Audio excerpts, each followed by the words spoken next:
Okay, we are back. Episode number 2 in one day. What's up, everybody? Drew here from thatanxietyguy.com. As with me, as always, Billy from Anxiety United in the UK. Hello. What's up, Bill? So we're gonna do we're doing 2 in one day here. For those of you who are noticing Billy's Yankee hat, New York Yankee hat, still on. Not a week later, we're doing 2 in a row. We are doing the next in our little Anxiety 101 series. This is based on an article that I wrote many moons ago that I'll link in the video description or wherever you happen to be watching this. Go read along with us. And we're just taking each segment of the article as we go and kind of tearing it apart, spending 15 to 30 minutes, kind of talking about each concept. And today we're going to talk about the idea that there is really no comfortable way to effectively get out of this anxiety and panic situation. There's going to be some discomfort involved. It's a sticking point for many people. Would you agree? I would. I think you said it best on a video whenever it was, a long time ago, when you said that if you just sit and do nothing, it's not like a normal, like if you have the flu, you can sit, your body will adapt, it'll rid the virus and you will recover. But right. With this, if you sit and do nothing, you worse. will get nothing. Yeah. Yeah, and many times you'll make things worse. Yes, I have said there is no immune response to anxiety. Yes. Yeah. So let's start with that. That's really good. So there's no comfortable way. Let's say you do get the flu, you get sick, you get a stomach bug or something. The normal thing that we would do in those situations is we retreat. Maybe you'll call into work and not go in, or you stay from school or whatever it is. You'll retreat into your own, your home. You're going to stay on the sofa, whatever. You're going to rest. Yeah. I'm just going to rest. I'm going to lay on the sofa and watch TV or sleep or whatever it is. And you're going to kind of recover because your body automatically, maybe you're taking a little medicine, but whatever, there's an immune response. Your body will get you past that. And then you're back in the game, right? But retreat and rest is absolutely the wrong way to deal with this. The wrong way to deal with this. That's what would seem the comfortable way.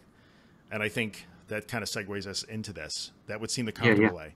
So if I'm afraid to be in the shopping mall or in my car, it's a whole lot more comfortable just to say, I just need to rest. I need to be. And I hear words like, let's just start ruffling. You know what? Let's just start ruffling feathers right from the get go in this one. Go on. Let's go with it. Bring it. So I'm from New York. You got a Yankee hat on. We're gonna ruffle some feathers. So yeah.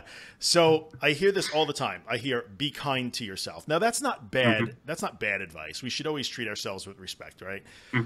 Be kind to ourselves. Take it easy. Take it slow, rest. Yeah. And the worst one, it's okay. It's okay. Like, it's not effing okay. Yeah. Like, and we have to accept that. So I'll throw this at you. You can ruffle some feathers on this too. But when I see those you're doing a good job here, man. Hey, come on. You got to get in there with me. I'm not going to be the only one with hate mail. When I see those statements online, it kind of freaks me out a little bit. And I want to yell into the screen sometimes. Like, no, it's not okay. And let's not misinterpret treat yourself kindly or treat yourself well. Like, the misinterpretation of that as it's okay that you can't drive, just hang out at home until you can.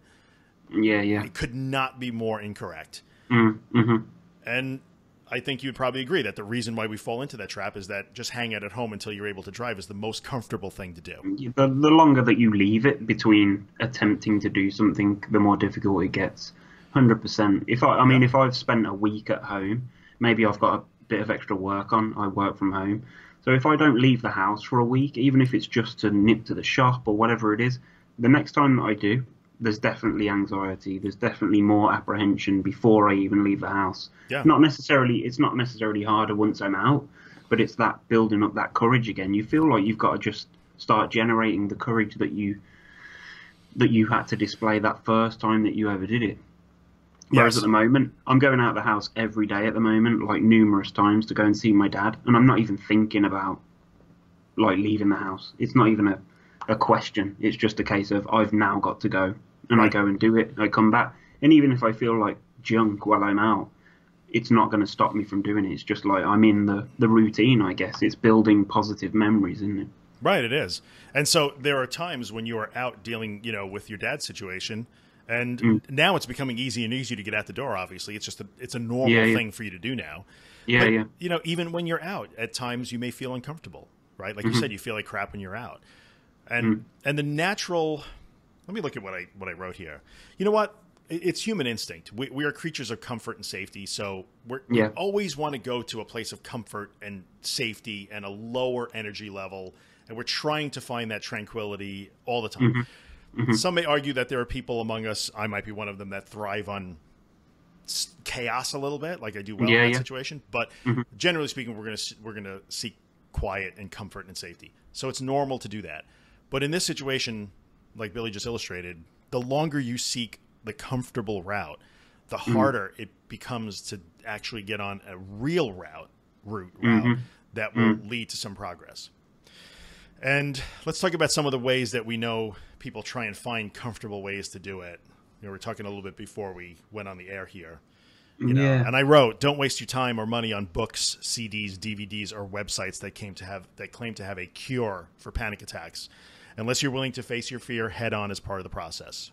I think the first time that I ever saw cognitive behavior therapy, I went there with the mindset that I'm going to go here for 8 weeks. The therapist is going to teach me, or he's going to do something. He's going to tell me something that's just going to switch it all off. And that was the mindset that I had. And at the end of the 8 weeks, I learned nothing. And I just went home and just continued on the path of anxiety, because I'd just gone in there expecting whatever, somebody else was going to fix this for me. That was the easy way. Yeah. But, and that it would somehow be like, well, the doctor will fix this. The therapist is going to fix it. Yeah. That otherwise, what's the point of me going to see someone if I've got to do the hard work? That's a good aside. That's the reality. Yeah, and that's expectations. The third time that I went, I knew a bit more about everything, and I did use some of the stuff, but it still didn't do a lot for me. But I noticed that obviously I've got to do the hard work, and that's the pitfall of many people. I think maybe sometimes you'll go on a path and you'll start making progress, but then it gets a bit hard because obviously your tolerance gets a bit more, you can do more, but there does come a point where it feels like I'm happy now. I can walk 300 yards, I can go to the shop, get my tea bags, that'll do, you know. And then people switch off, and I've done that. I'm a victim of that many a time, where I've reached that comfortable level and just thought, okay, this'll do, we'll stay here. But it doesn't take long to slip back if you don't carry on. I think that's true for people like us. The comfortable, whenever you're happy being comfortable, we run the risk of sliding backwards to a certain extent, like you said. So yes, you've conquered this, but you know, I can get to the local shop, I can drive my kids to school, whatever it happens to be. You know, I'm good now. And then when you start to rest and stop pushing, you know, as far as you can, I think you made a point in a few videos back, where you said if you include the bit, I can do anything if or as long as. Remember when you said that?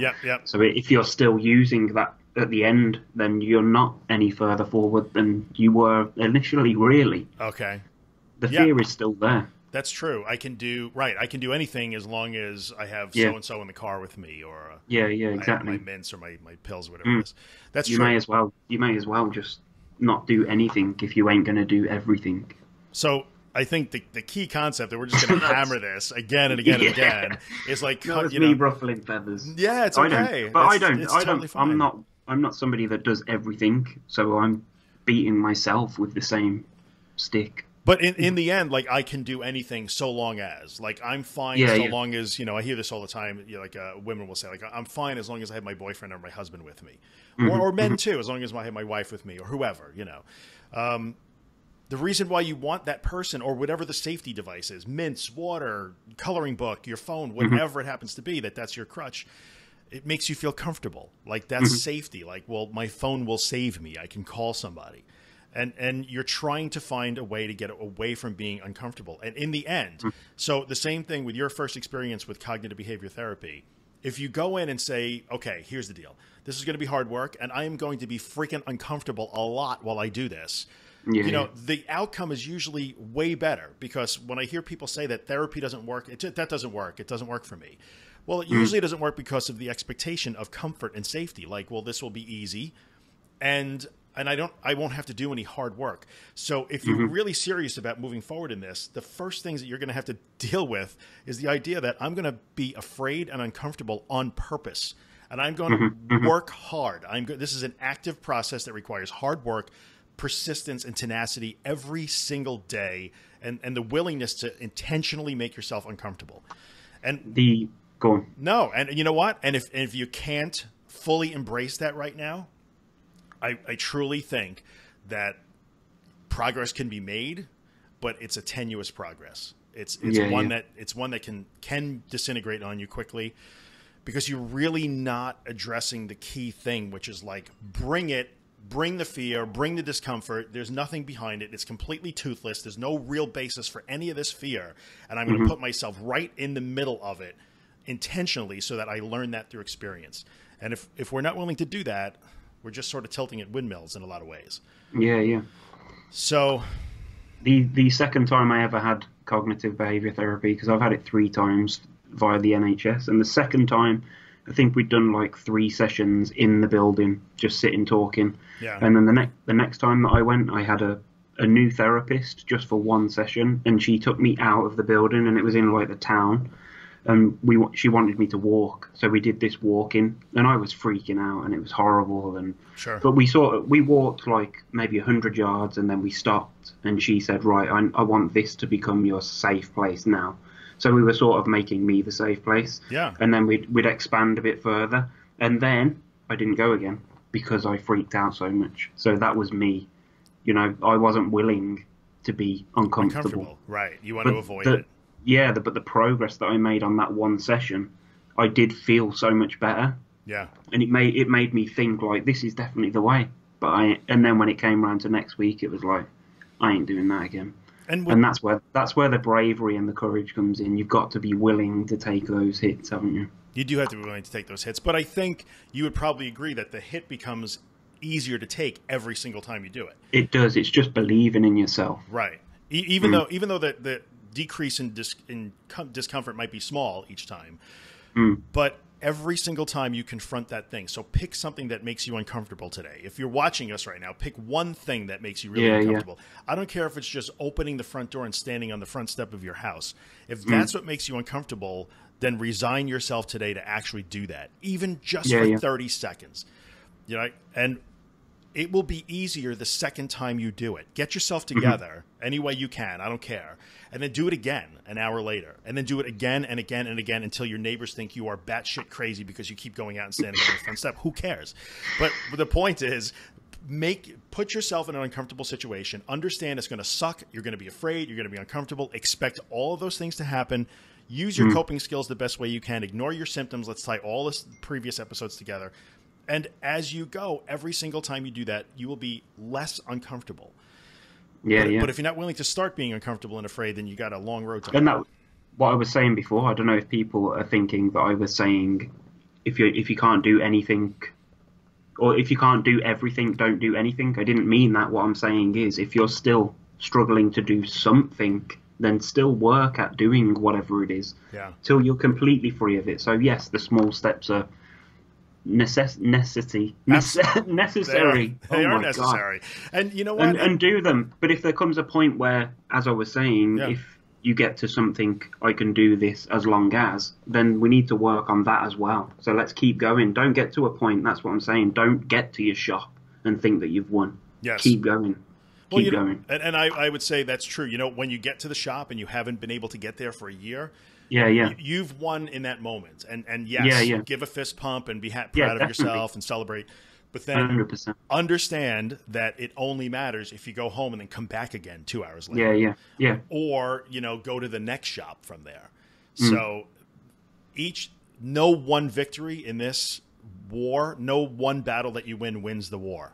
They all add up. Yeah, keep going. Keep going. Keep going. Right. So when you get to the point where you feel that you are now comfortable, that's usually a hint that says, there's something else I haven't tackled yet. I will even say for me, and I am now years down the road from being in the worst place that I've ever been. And to the point where now, I'm flying all over the place and I'm traveling on business. And I feel like I have gotten to the point where, sure, I can do anything. Then there's no as long as. Yeah. But even so, it's super easy. And I will tell you this. I did experience some very high anxiety 2 days ago. I had it was some of the roughest panic that I have encountered in probably 15 years. And even for somebody like me who has come all the way down this road and is like bold enough to think I have something to offer by making videos like this, even in my situation, yesterday was a struggle. Yesterday was uncomfortable because the old habits and the old responses are still there.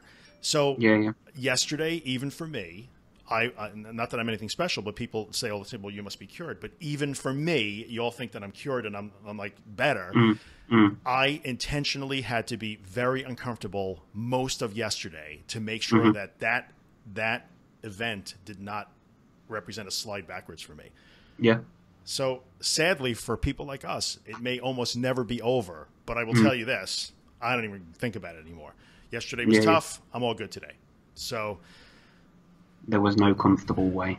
There was no comfortable way. Like, I really just wanted to like not leave my house yesterday. I really wanted to do that, but I made myself be very uncomfortable all day long yesterday, and by the end of the day, it was good again. So, what am I saying here? So in the end, I don't know. I can't say the word necessary for some reason. We're all good. I can't say numbness. We were talking about that. So in the end, when you accept that there's no comfortable way and you are willing to go down that road, what you are learning to do is not be afraid of your anxiety, your panic, your symptoms, your own body and mind anymore. And when you get to that point, and this is the biggest thing you have to do, that courage and accepting that you're going to be uncomfortable, when you are no longer afraid of having a panic attack, you win. The war is over. You'll still have to mop up now and then, but that's where we're getting at. All of the blabbling that we're doing on YouTube and in my podcast and what you're doing, it all gets to that point. When you get to the point where right now you are not afraid of having the worst possible panic attack you can think of, who cares? It's like stubbing your toe. You win the war. And so let's start here with accepting that we're going to be uncomfortable on the way to get there, but the reward is freaking enormous.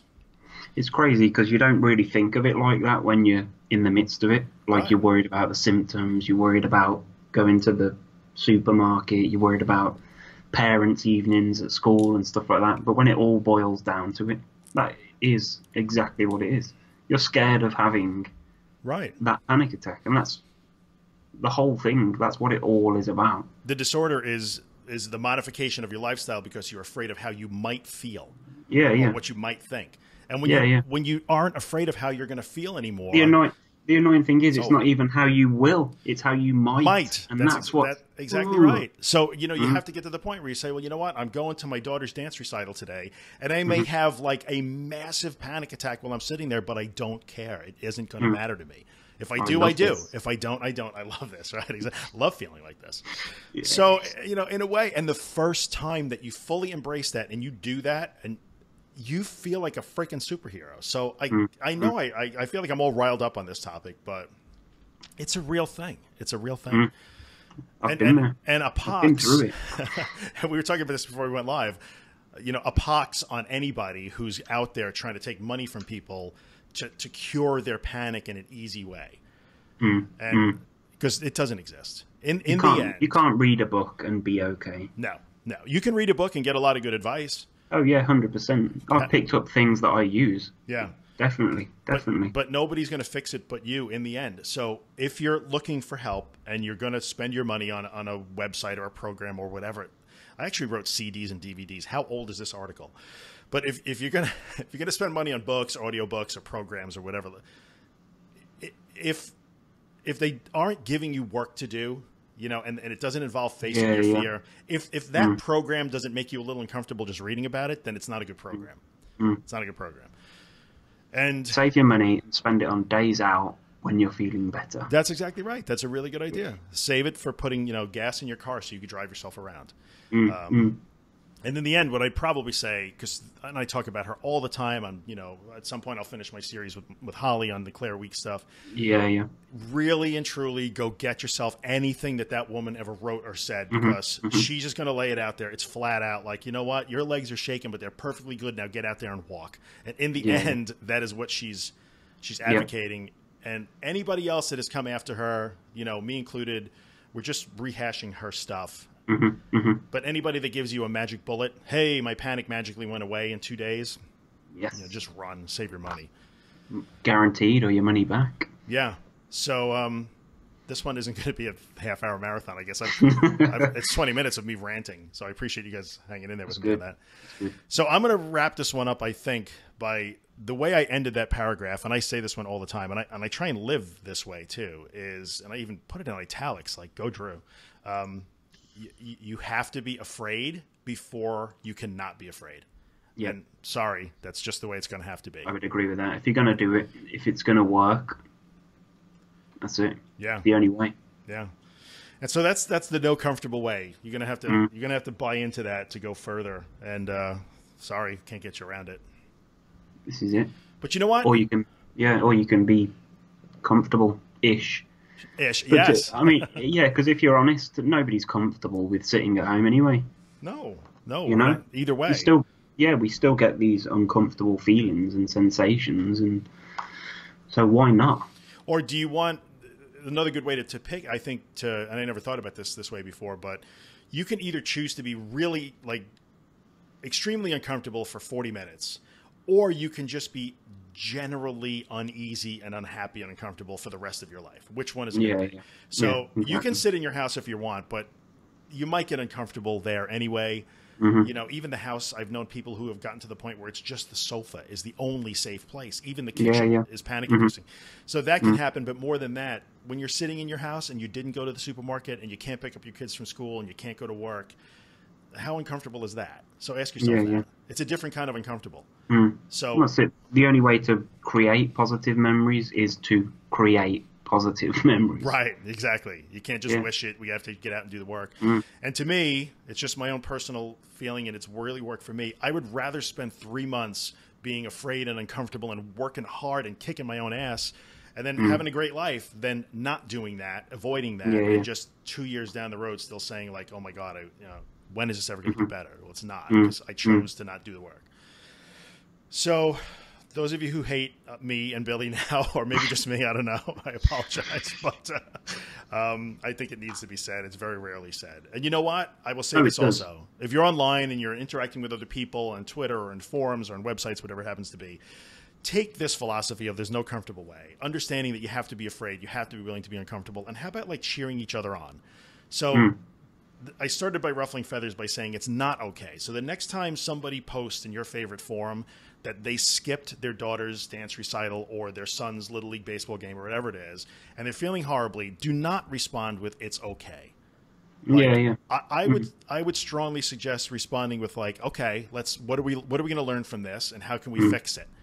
Like root each other on, be cheerleaders, be supportive, be encouraging, set examples, follow leads. If I didn't watch you walk to the freaking post box, 10 years, however long ago that was, almost 10 years now, maybe I'm not standing here now. So you could not have asked for a better example of encouragement and cheerleading and like rooting each other on and not settling for like, that's okay, dude, just sit inside for the next week. It's okay. Like no one ever said that in that little group. So there you go. Rant over. Here endeth the lesson. That's it. As usual, you can. I feel that this would be the most helpful podcast yet, or video. It's tough love. What can I say? But truth hurts. The truth hurts sometimes. But I need to watch it back myself. Like I don't know whether people realize that I'm in the freaking boat with them. That's true. I need to get out there. That's true. But still, I'm so restricted in the way that I live. I need to take my own advice, listen to your freaking advice, and get out there. And that's uncomfortable, I would say. The way you're living right now might be physically comfortable when you're sitting there at your desk, but is it uncomfortable? Yeah. There's got to be a level of discomfort with feeling restricted. Oh, I can do anything as long as. All right, there you go. Well, I think you're doing great the last, you've had to deal with some stuff, and you're just making rolling progress. with it. Yeah. So I love it. Yeah. So, okay, we're going to wrap this one up because now we're at 25 minutes, so it is going to be a half-hour rant. AnxietyUnited.com. Yes, AnxietyUnited.com or on YouTube. There'll be links everywhere. If you have questions for me... We'll just say, if you click the subscribe button, watch the freaking videos, man. Very good. I never do that. I know we're supposed to say that. Please like the videos and subscribe. I never say that. Yeah. No, I'd rather people didn't subscribe. Just watch the bloody videos. Right. I get more subscribers than views. It doesn't make any sense. That's true. That's a good point. Watch it twice. Watch this one twice. And Thank you. you know, if there are comments and questions, throw them at us. You're going to find me at thatanxietyguy.com or youtube.com/thatanxietyguy. That is That Anxiety Guy, all one word. Facebook, Twitter, YouTube. That's my website.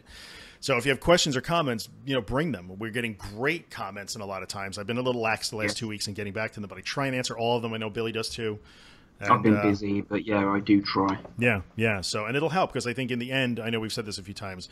When we get through this article, we'll probably do like a Q&A. At least one or two Q&A follow-ups. I think so, yeah. Yeah, it's going to be good. So next time we're going to talk about finding the root of the problem, which is helpful. But we'll talk about the difference between like laying on a sofa and talking about how your mom didn't hug you enough. And you know, which is fine. We all need hugs. But finding the root of the problem, we're going to talk about that next time and how that fits into our general strategy. It's been good. We're good? Oh, yeah. All right, folks. Thanks for tuning in. We'll see you in the next one. Ta-da. Ta-ta. Yeah.